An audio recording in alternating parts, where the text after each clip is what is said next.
Hello and a very warm welcome to the Analyst dated 23rd December 2025, brought to you by Vajiram and Ravi, wherein we'll be covering the 7 set of current affairs issues which have featured in today's newspaper.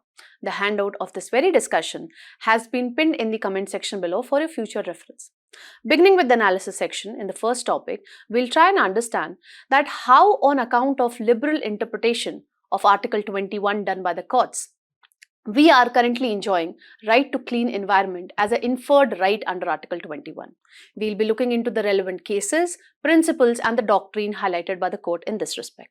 Moving on to the second topic, here we'll try and understand that why the right to disconnect has become all the more important in this era of digitalization. And we'll also be looking into the prominent provisions of right to disconnect bill. Moving on to the simplified section, herein we will be covering the 5 set of current affairs issues in the most simple manner possible, and wherever needed, we will be doing the value addition from PLM's perspective. So stay tuned. So now, beginning with the first topic, which is dealing with right to a healthy environment. This particular topic we can associate with GS paper 2, especially a fundamental rights section. Now, we all are aware about the deteriorating air quality when it comes to the Delhi NCR region. And we have read in our polity that how, on account of various Supreme Court judgments, currently we enjoy one of the inferred right under Article 21, and that is right to clean environment.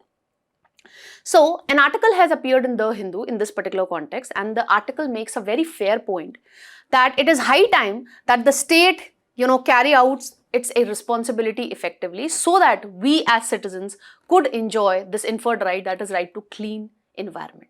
What is inferred right? First of all, inferred right basically is that right which is not explicitly mentioned in the constitution, but we are enjoying that right because of the liberal interpretation done by the courts when it comes to that particular fundamental right. Now, as we studied right now that the air quality is deteriorating when it comes to Delhi. So in this particular backdrop, the Commission for Air Quality Management has moved towards the 3rd and the 4th phase of the Graded Response Action Plan.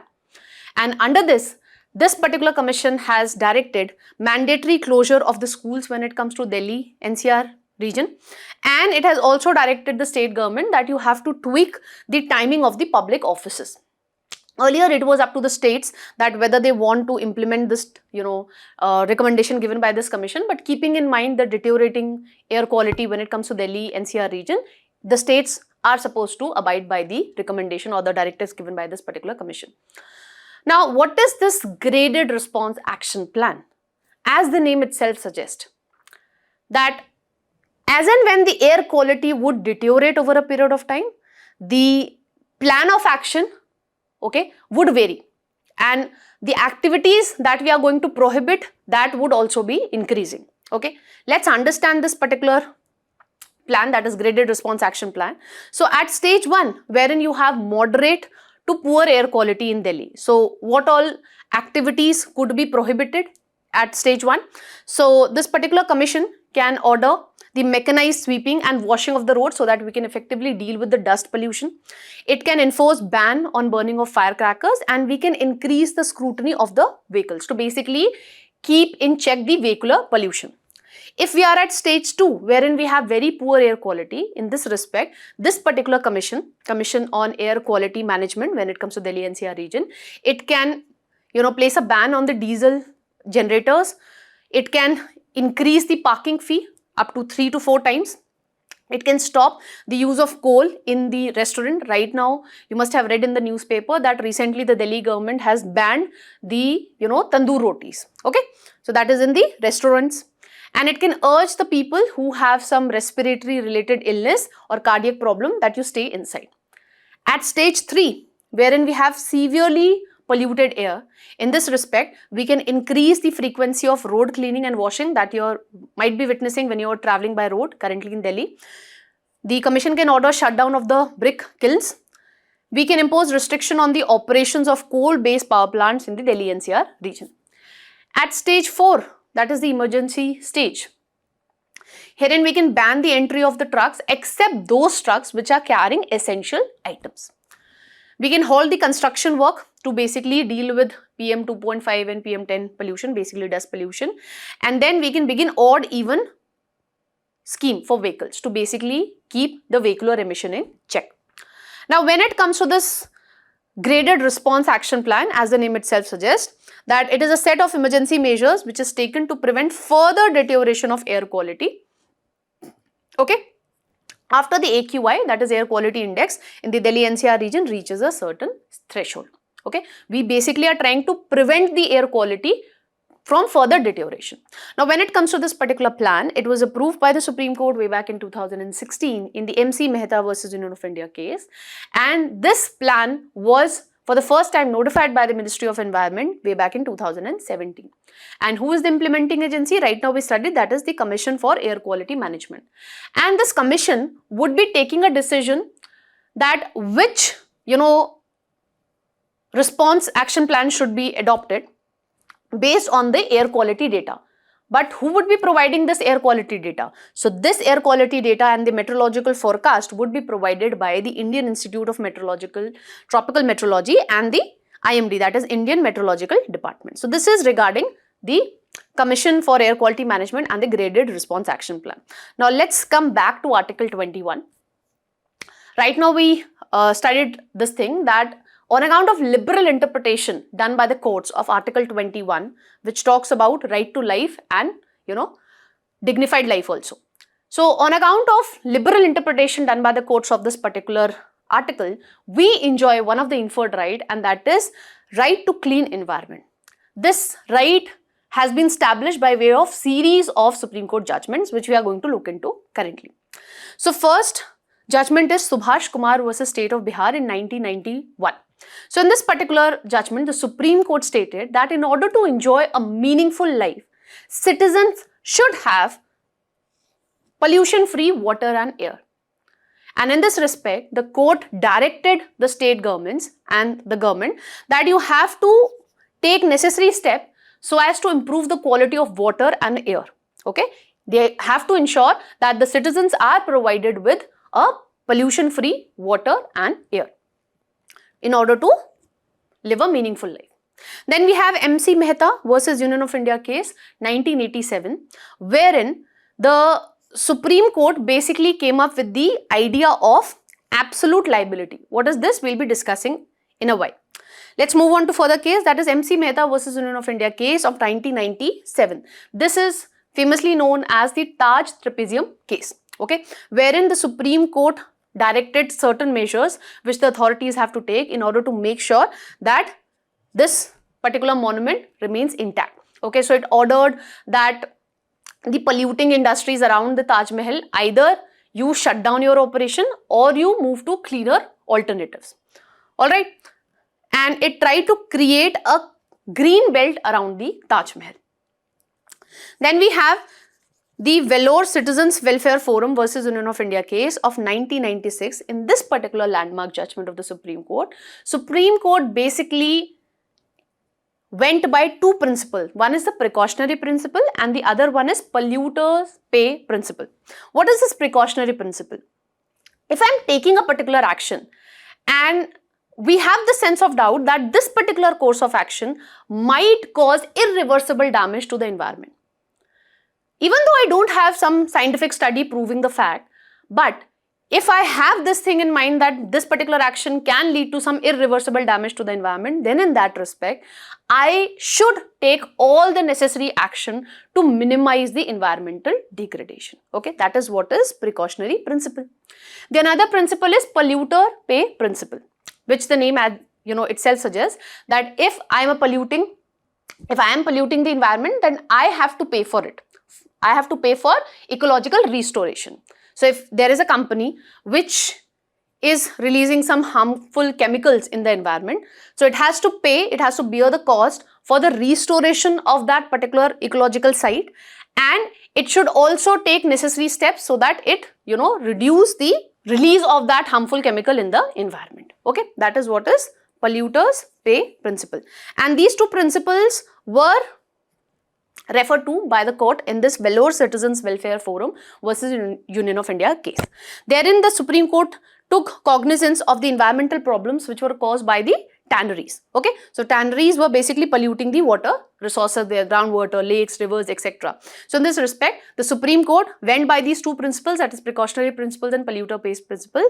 So it ordered the tanneries that basically reduce this harmful chemical that you are releasing in the water bodies. You have to take the necessary action in this particular respect. Then we have the M.K. Ranjit Singh versus Union of India case of 2024. In this particular landmark judgment, the Supreme Court stated that now we have a new constitutional right that is free from adverse effect of climate change. And again, this was something which the Supreme Court inferred from Article 21 and Article 14.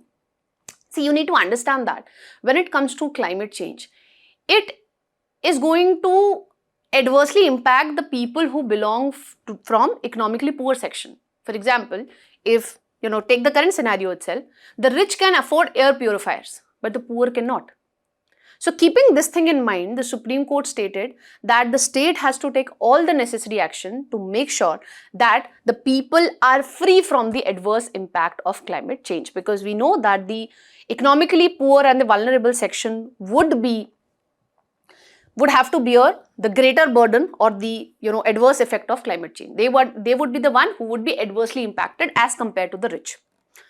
And it also highlighted the fact that we need to basically move in the direction of renewable energy, basically to minimize the impact of climate change, okay, so that we can reduce the amount of greenhouse gases that we are emitting. Then, as I told you, we'll be discussing this absolute liability versus the strict liability principle. So this was introduced by the Supreme Court in oleum gas leak case. Previously, if there's a disaster, industrial disaster, and from your industry a harmful chemical has been released. So previously we had the strict liability principle. So that company A will be liable to pay to the victims who were impacted by the release of that harmful chemical only when that release of chemical was on account of negligence of this company A. If that release of harmful chemical was on account of some accident or act of God, then in that case, that company was not liable to pay to the victims. But in this particular landmark judgment, that is oleum gas leak case, Supreme Court introduced this principle of absolute liability. Now the companies cannot point out this fact that it was because of act of God, despite the fact that the release of harmful chemical was on account of your negligence or of act of God. You have to pay to the victims, okay, who got impacted by the release of harmful chemicals which was released from your particular company, okay, or the industry. Then these two principles we have already discussed. So this you can quote wherever you are talking about the environmental ethics, and you can also quote that these are the principles which the court resorted to.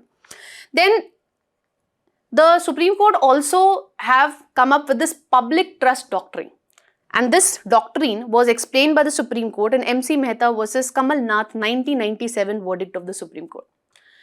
And herein the Supreme Court basically explained this public trust doctrine as a reflection of the social contract which is between the citizens and the state.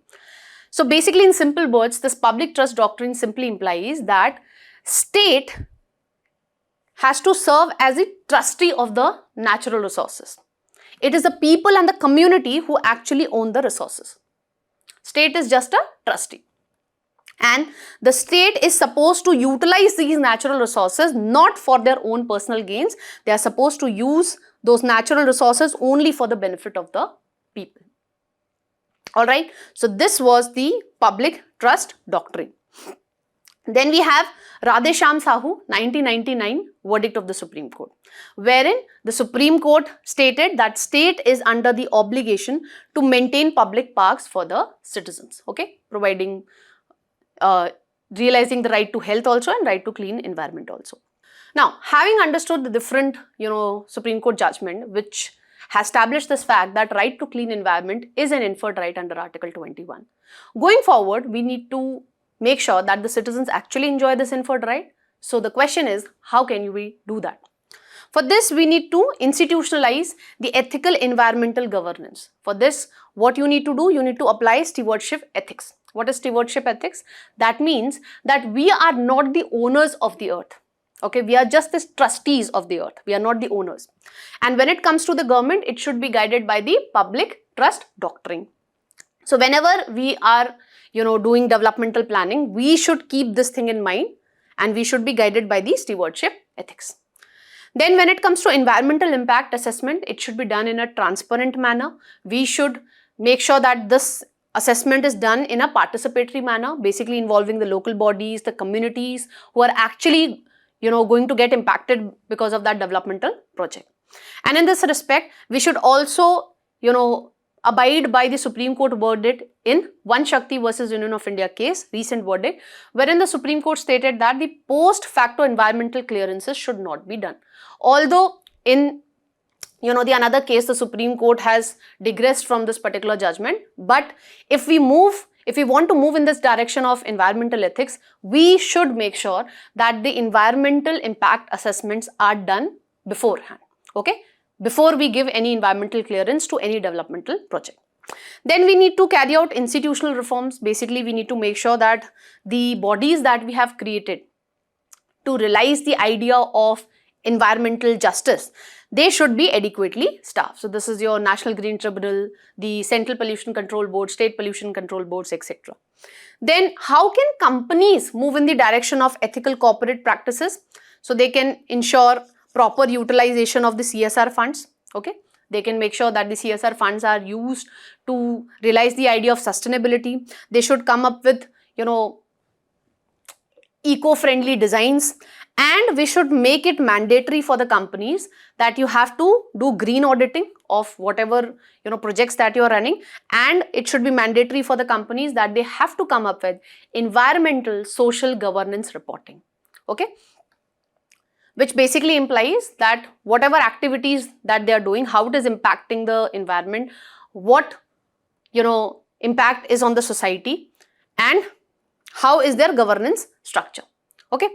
Then when it comes to the children, we need to educate them in order to make sure that they are guided by the environmental ethics. And in this respect, what we can do, we can plan some group activities, and we should be guided by virtue ethics, wherein we can teach them about Gandhiji, we can teach about Buddha, that you should not be guided by materialistic culture or consumerism, okay. And we should inculcate in them the habit of restraint and respect for nature. And lastly, we should adopt sustainable development models. For this, what we need to do, we should not just be coming up with the GDP, we should also come up with green GDP on a regular basis. What is green GDP? Wherein we take into account that for production of the goods and services, what amount of natural resources we have depleted and what is the cost of environmental degradation, okay. This would enable us to move in the direction of sustainable development also, and this would promote the citizens as well as the corporate houses to realize the idea of circular economy. Now, there's a PYQ on this particular topic, and on similar lines, based on the discussion that we had, I have framed a practice question for you people, so do practice this question. With this, let's move on to the next topic. Now, beginning with the second topic, which is dealing with right to disconnect. This particular topic you can either associate with GS paper 3 issues related to employment, or you can also relate it with ethics paper, okay, wherein you have work ethics related topic. Now, recently the right to disconnect bill was introduced as a private member bill, but as we all know, when it comes to private member bill, there is very low chance that that particular bill would be approved by the parliament, and that is what happened with respect to right to disconnect bill as well. Now, the first thing which is important from a prelims perspective is that what is the difference between public bill and private bill? When it comes to the public bill, it is a bill which is introduced in the parliament by a minister, and any other person apart from the minister, if that person is introducing the bill, that would be referred as private member bill, okay. It can be introduced by any member of the parliament other than a minister. Now, when it comes to the public bill, it basically reflects the policy of the ruling party, whereas when you talk about the private member bill, it basically reflects the stand of the opposition political party. So when it comes to public bill, since it is being introduced by a minister of the ruling political party, there are high chance that a public bill would be approved or be passed by the parliament. But that is not the case with private member bill. There is lesser chance to be approved by the parliament. Now, Since when it comes to public bill, there is high chance that it would be approved by the parliament. So if it is rejected by the house, okay, then in that case we need to look into that whether the ruling government is enjoying the confidence of the house, especially the Lok Sabha, or not. Okay, because in case of normal public bill, you need ordinary majority. Okay, and if that much majority also the ruling government is not able to attain, then in that case we need to check that whether the ruling political party has the requisite majority in the Lok Sabha or not. Okay, but that is not the case when it comes to the private member bill. Even if it is rejected, you don't need to look into that whether the ruling political party enjoys the confidence of the Lok Sabha or not. When it comes to the public bill, for its introduction, you need to give advance notice. Okay, so you have to give 7 days advance notice. When it comes to the private member bill, for its introduction, you have to give 1 month's prior notice. Now, when it comes to the public bill, it is drafted by the concerned department in consultation with the law department. But when it comes to private member bill, usually since it is associated with the opposition political party members, the responsibility of drafting is with the member concerned who is planning to introduce that particular private member bill. Now, coming to the topic again, that what is right to disconnect? Right to disconnect simply means that if based on my contract, I am supposed to work for 10 to 6, okay. Beyond 6, if I follow this right to disconnect, if I am getting any call or emails from Vajiram, I can ignore that. That is what is right to disconnect. So beyond working hours, I have the right that I may avoid picking up calls, work-related calls, or I can, exercise this right that I would not be replying to work-related emails also beyond this working hour. Now, the first thing that we need to understand is why in the recent times we need this particular right. So first and foremost, in this era of digitalization, nowadays you are not working in a physical office space. We have gig economy. Okay, you might be working at your home, but you are constantly associated with work. So when it comes to digital economy, it has basically blurred the traditional boundaries between working time and personal time. When you look at gig economy workers, it's not like they are only supposed to work for 8 hours or something like that. Okay, so the traditional boundaries that we have with respect to working time, and that okay, after 10 to 6, whatever time I'm having, that is my personal time, and that time I'm supposed to give to my family. That is not the case when it comes to the current digital economy that we are witnessing. What is happening because of this? There is decline in productivity. Okay, nowadays the corporate houses wants to move in the direction of hustle culture, that you work for 12 hours a day. Okay, but what the research have pointed out, that if you make your employees work for longer period of time, ultimately their creativity, their innovation, their productivity would be impacted. And if you talk about the countries like Germany and Japan, which have higher productive workforce, they have lesser working hours. Okay, that ensures that the workers are highly productive and they are not doing suboptimal work. Okay, then as I told you, because of this digital economy, what is happening, or because of this hustle culture also, what is happening, that this distinction between office hours and the personal life is getting blurred. So ultimately, in the personal time that I was supposed to invest on myself, the time that I was supposed to spend with my family, that is becoming more and more problematic. So that is disturbing my work-life balance. And due to this, what is happening? We are witnessing strained relationship, divorce rates are increasing. Okay. And at times, the work becomes so much stressful that people, end up their life also. Last year, one of the employee of Ernst & Young committed suicide because of the brick-breaking work.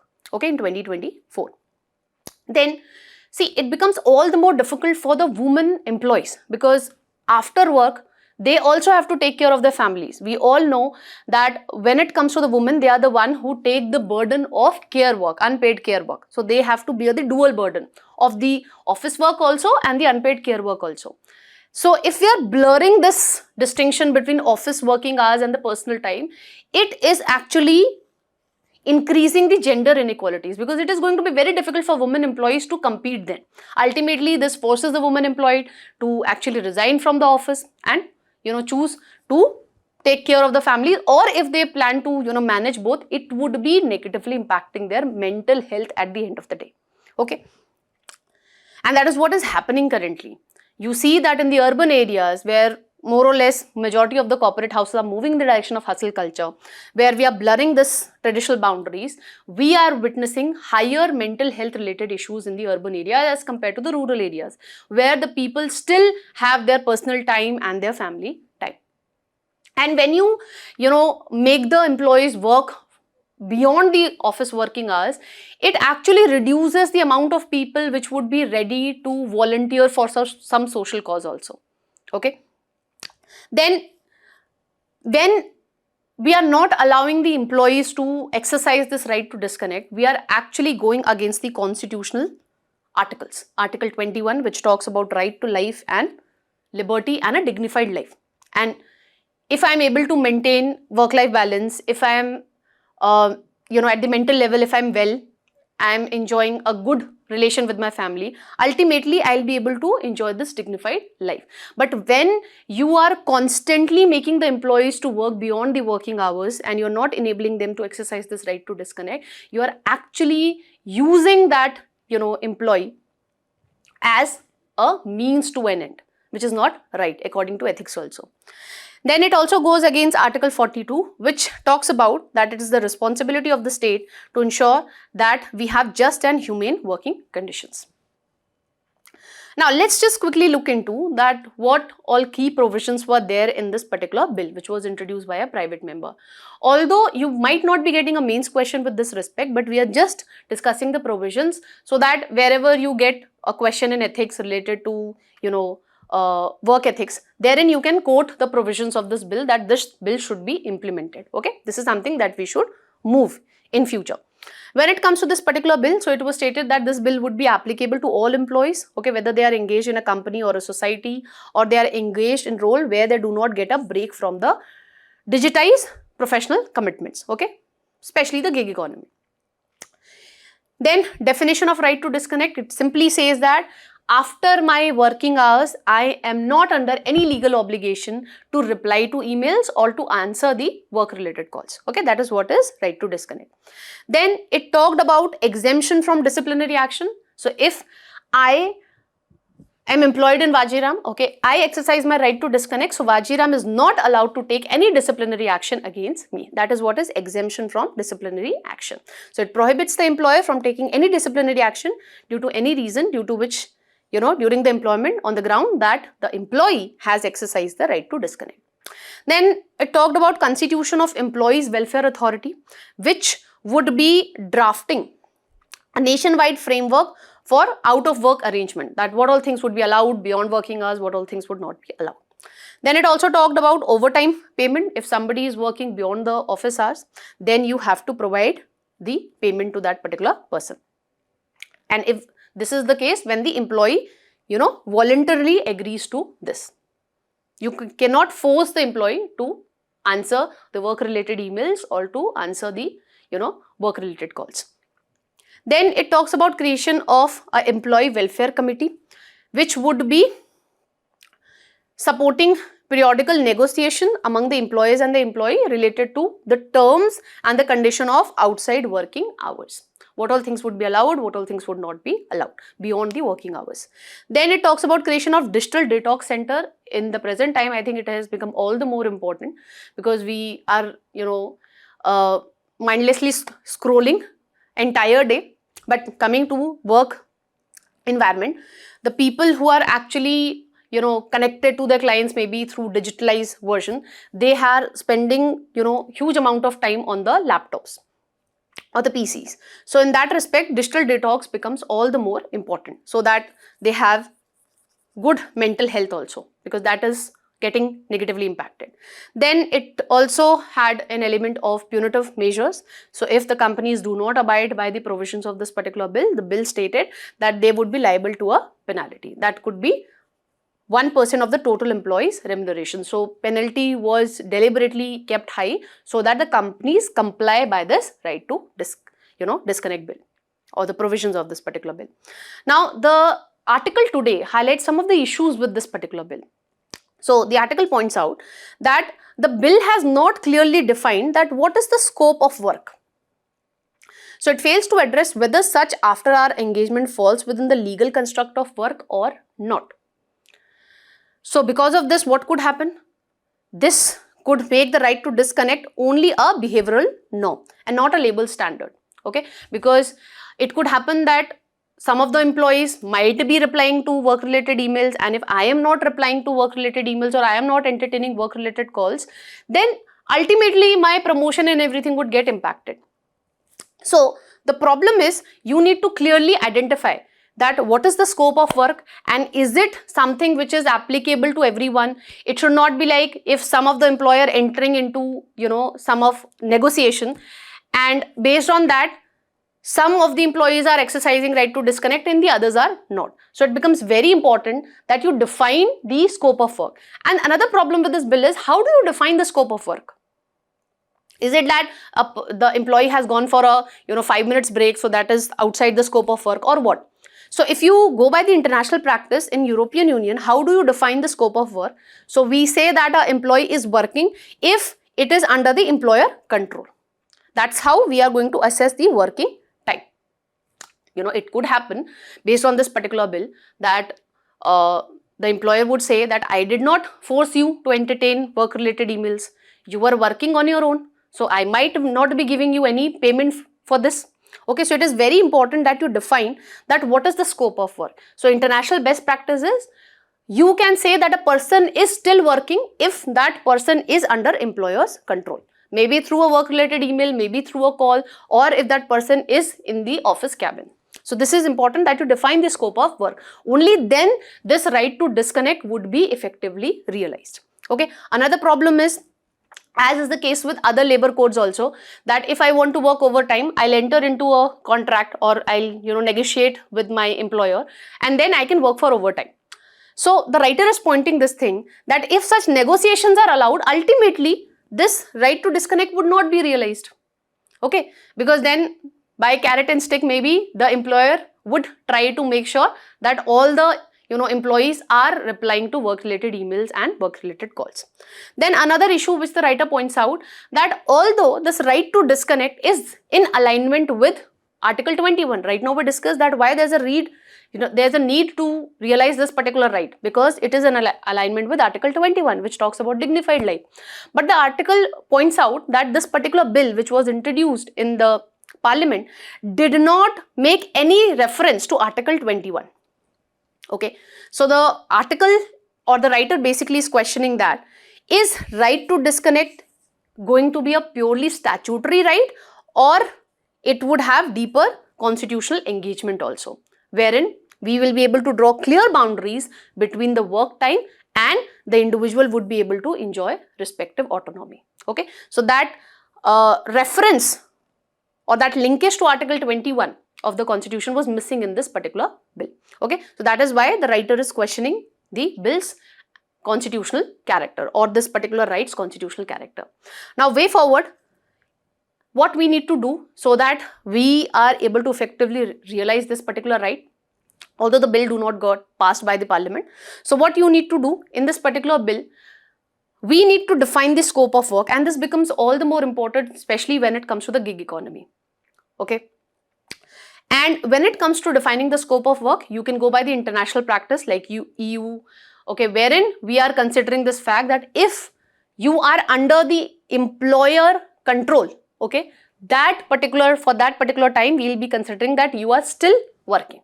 Okay, so that is something that needs to be defined clearly. Then we need to align with the Universal Declaration of Human Rights.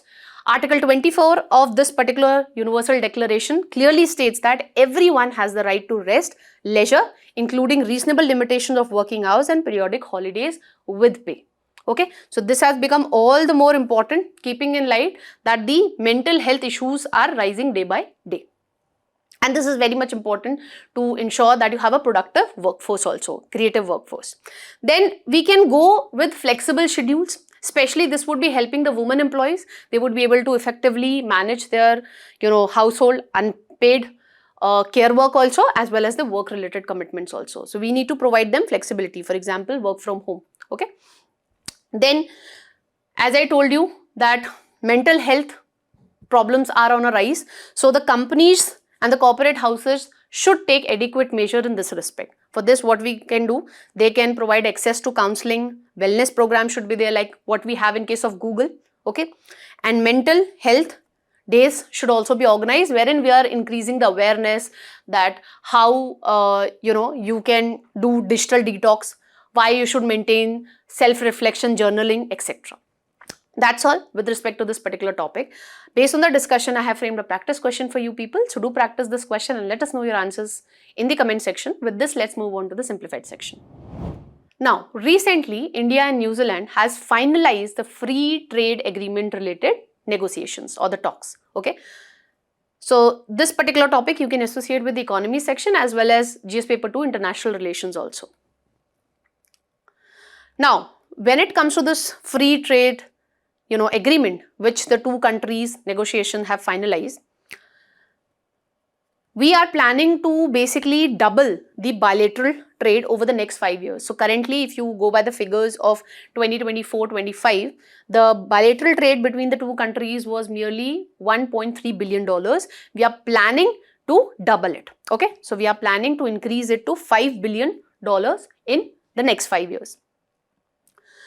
Although the negotiations have ended, but it needs to be signed within 2-3 months, okay, and it would be signed after the legal scrubbing wherein the experts from both the countries, they would be finalizing the text of the agreement. Okay, now if you look at the data when it comes to bilateral trade, India basically have a trade surplus. It is also because of the fact because in New Zealand the tariff barrier is very low, okay, but in case of India the tariff is quite high. What is important for us is why India is entering into, such agreements. Recently it entered into agreement with Oman also. You must have covered it in the Analyst. And with UK also we finalize, certain trade agreements. Why India is doing this? And currently we have finalized it with New Zealand. Because when it comes to India's major export destination, that is US, we have still not finalized the trade deal with US. Okay. Keeping in mind the transactional approach of Mr. Trump. Now, let's look into the detail of this particular deal. So, when it comes to New Zealand, it would be provided with duty-free access when it comes to goods like sheep, meat, wool, okay, 95% of forestry and wood articles, duty concessions on items like fruits, wine, seafood, etc. But keeping in mind the interest of our farmers, the government has not provided any concession with respect to the dairy sector, and that is the reason various experts in the New Zealand, they are pointing out that this particular agreement would not be much beneficial for New Zealand because New Zealand is one of the major exporter of dairy products. But in this respect, India has not provided any concessions.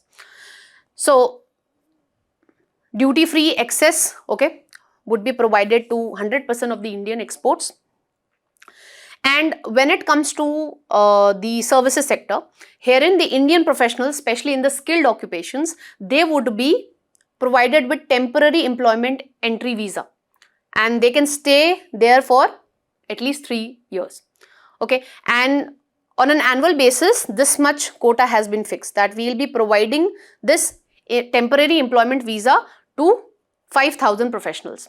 And 1,000 work and holiday visas would also be provided. And another important, provision of this particular deal would be the New Zealand has agreed that it would be providing FDI to around $20 billion in the next 15 years. Okay. Now, how it is going to benefit New Zealand?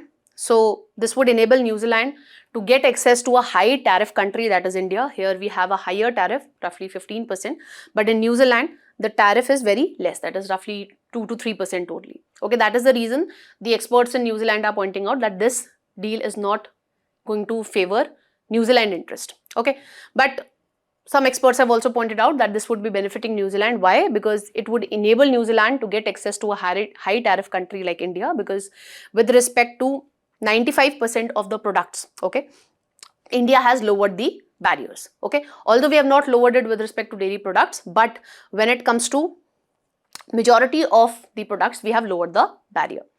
This would enable New Zealand to get access to a high consumer base market like India. And this becomes all the more important because of the global trade uncertainty because of Mr. Trump. When it comes to India, how it is going to benefit India? We'll be able to get the FDI, okay, and this would enable the skilled professional to go and get the work there, okay. And this is also in alignment with the India's Indo-Pacific economic strategy, basically strengthening our relation with the countries which follow a rule-based order. But experts have also pointed out that this particular trade deal might not be much favorable for India. Why? Because already in New Zealand, the tariff barriers are very low. Okay, fine, the New Zealand has agreed that we would allow duty-free access to all the, 100% of the Indian products which are entering into New Zealand market. But already in New Zealand, the tariff rate is very less. So that is why the experts have pointed out that because of this deal, it's not going to happen that immediately you will see that the export have witnessed a remarkable rise. No, that's not going to happen because already the New Zealand has very low tariff barriers. And the two countries have also agreed to this thing that they'll be addressing non-tariff barriers. So what are non-tariff barriers? Wherein we don't rely on tariff. Okay, we come up with maybe like quality control orders. We will be putting a limitation on the amount of products that you can import. So import licensing, export licensing, etc. Sanitary, phytosanitary measures. So based on technical, grounds, we can impose restriction on the import and export. Okay, so those are non-tariff barriers, and the two countries have agreed that we will be addressing the non-tariff barriers also, so that we can realize this idea of bilateral trade equal to $5 billion in the next 5 years. Now, from a prelims perspective, what is important is what are the different forms of economic integration and what is their distinctive characteristics. So one is the preferential trade agreement, wherein the two countries would be agreeing on this thing that we would be reducing the barriers with respect to only certain goods, okay, not with respect to all the goods. So herein we have a positive list in which it is specified that okay, on these goods we are going to reduce the barriers, okay. Then free trade agreement.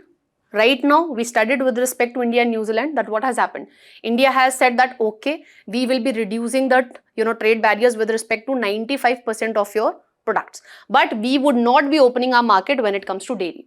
So don't get confused on this thing that when it comes to free trade agreement, it's like the trade barriers on all the products is done away with. No, in free trade agreement also we can have a negative list, wherein we'll be saying that okay, apart from other goods, these are the goods on which we are not going to reduce the trade barriers. Okay, that is what India has done with New Zealand also.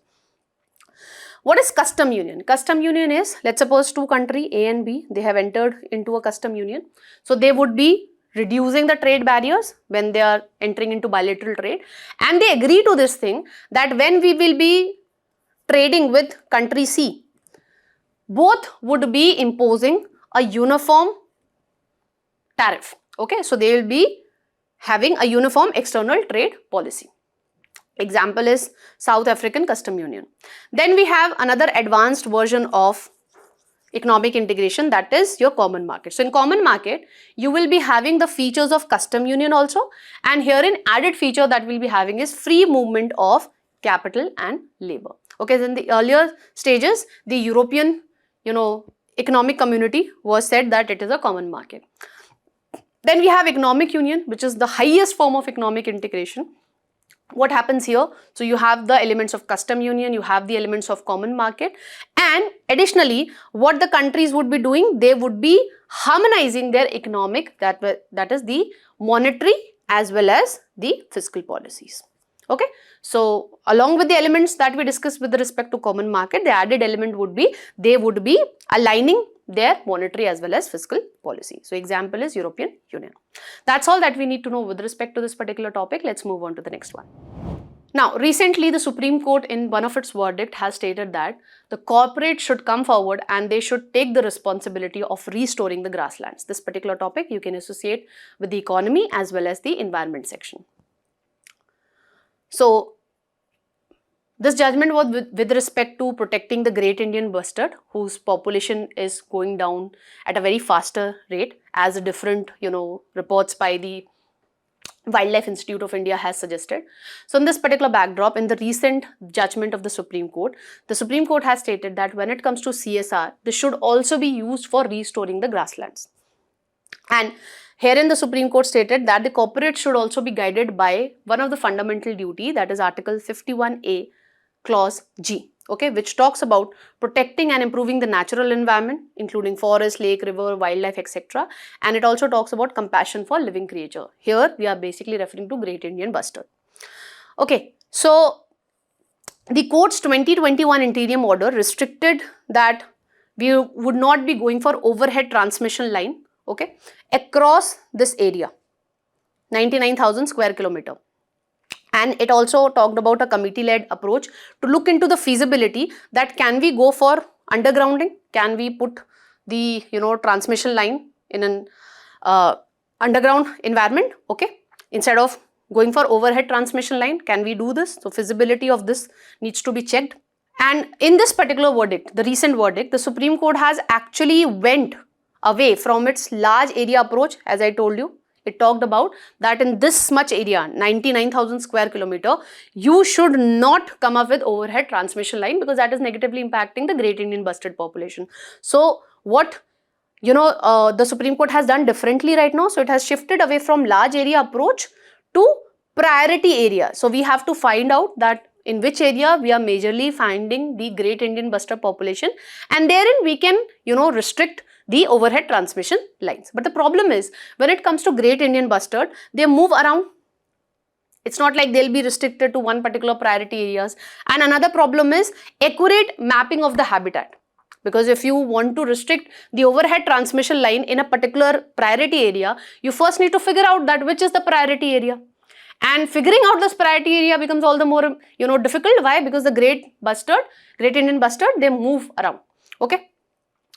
So ultimately, it all depends upon this thing, that how the corporate houses are going to use the CSR funds and whether it translates into the ground outcomes or not. Supreme Court has given the direction, but the problem with this direction is the Supreme Court has not clearly specified that who has to bear this particular burden, and company has to provide how much of the CSR funds for the with respect to the cause of Great Indian Bustard. So on this, the judgment is silent. So that is why the article is pointing out that although the Supreme Court has given the verdict, this is a good verdict, but it all needs to look into that how it is going to change the ground realities. Now, from a prelims perspective, what we need to know, that is the facts with respect to corporate social responsibility.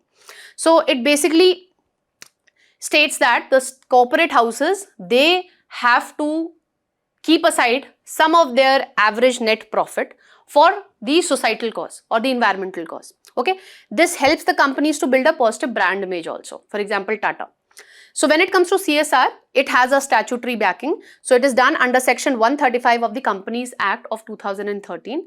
And those companies who have in the immediately preceding financial year has met any of these criteria, that is net worth of rupees 500 crores or more, turnover of 1000 crore or more, net profit of 5 crore or more. Okay. So if it has met any of the criteria, then this act mandates that the company has to spend at least 2%, okay, this is the minimum, 2% of their average net profit in the last 3 financial year. That amount of average net profit the company has to keep aside for CSR funds. And in case the companies do not follow this particular, provision, then what happens? The fine could range from 50,000 to 25 lakhs. Now, this act was amended way back in 2019. So before this amendment, what was the scenario? If the company is not able to spend the entire money, okay, I told you that minimum is 2% of their average net profit of the past 3 financial years. What happens if they are not able to spend this entire money? So previously what used to happen, they can carry forward this amount and spend it in the next financial year in addition to the money allocated for that year. But after this amendment done in 2019, things have changed. So if the company has not spent the money and that money is not related to any of the ongoing project, what the company has to do, it has to transfer that unspent money to a fund which is specified under Schedule 7th of the Companies Act, for example, PM National Relief Fund or Clean Ganga Fund, within 6 months from the end of the financial year. And what if the unspent CSR amount is related to an ongoing project? So in that case, the company has to transfer the unspent amount to an unspent CSR account in a scheduled bank. And this needs to be done within 30 days from the end of the financial year. And this particular money which they have transferred to unspent CSR account, they have to make sure that they utilize this money in 3 financial years. And if they fail to do this, then ultimately again the money would be transferred to one of the fund which is specified under Schedule 7th of the Companies Act, that is PM National Relief Fund, Clean Ganga Fund, etc. within 30 days after the completion of 3rd year. Now, what all activities are not considered to be or are not supposed to be financed through this CSR fund? So, this is activity undertaken by the company outside India, activities which the company has to do with respect to certain, statute or some law, activity supported by the companies on sponsorship basis, because ultimately it is going to enable the company to make some profit, activities which the company is doing in normal course of business. If that activity is going to benefit its own employees, then also it would not be considered to be, an activity which could be financed under the CSR, and contribution to political parties. All these activities, for these activities, the company is not allowed to use the CSR funds. Now, another thing that we need to know from perspective is certain facts with respect to Great Indian Bustard, because it is time and again in news. So, this is endemic to Indian subcontinent. It is one of the heaviest flying bird in the world, and it is a flagship species of the grassland, because usually it is found in grassland ecosystem only, and especially in Rajasthan, Gujarat and Maharashtra, and some part of your Karnataka and Andhra Pradesh as well. Okay, it is the largest bustard species in India. Other bustard species are Hobara bustard, Lesser florican and Bengal florican.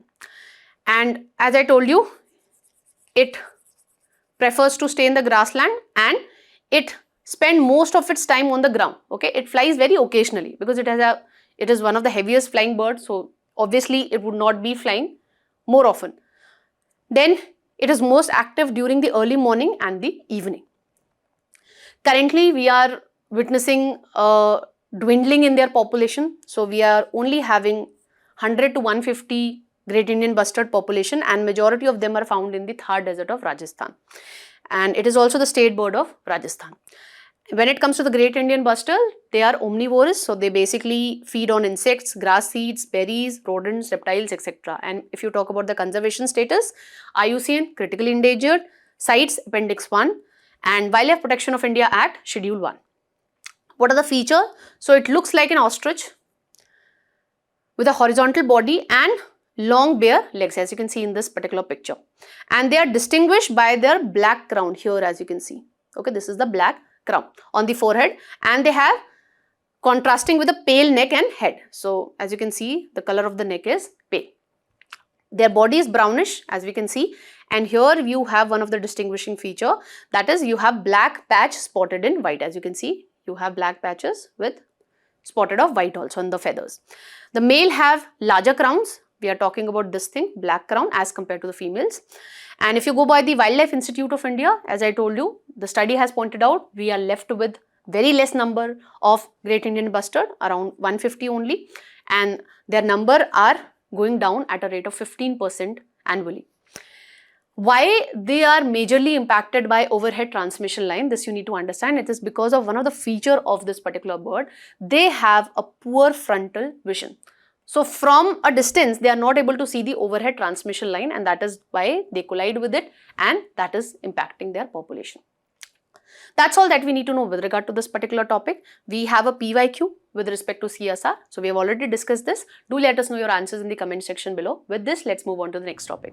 Now, recently, India has again topped the global doping list for the 3rd consecutive year. This particular topic you can associate with the prelim syllabus, basically international organizations. So, this is based on the World Anti-Doping Agency report of 2024, wherein for the 3rd time, India has recorded the highest number of doping offenders globally. As you can see in this picture, we have India, then it is followed by Norway, then US. And if you look to this particular chart, the majority of the test with respect to doping has been carried out by China. but China has very fewer numbers. Okay, it has reported fewer than 1/5 of the violation, as you can see here. Okay, then why it is problematic for India? This finding, why it concerns India? Because we are preparing for 2030 Commonwealth Games, and if we organize this Commonwealth Games 2030 effectively, this would be made a basis for us to go for the another goal, that is hosting Olympics of 2036. That is why this finding is problematic. So what government has given, has said in its defense. So the National Anti-Doping Agency has defended this particular finding, that we are getting higher number. Why? Because we have improved the testing thing. Okay. But this is not true, as we have looked into, that it is the China which has carried out more number of tests as compared to India, but it has reported fewer violation or fewer doping related incidents. Okay, that is what is written here. But when it comes to India, if you look into majority of the doping related offenders we are witnessing with the sport related to athletics, then we have weightlifting, then wrestling. So this tells us that where we are witnessing doping offenders.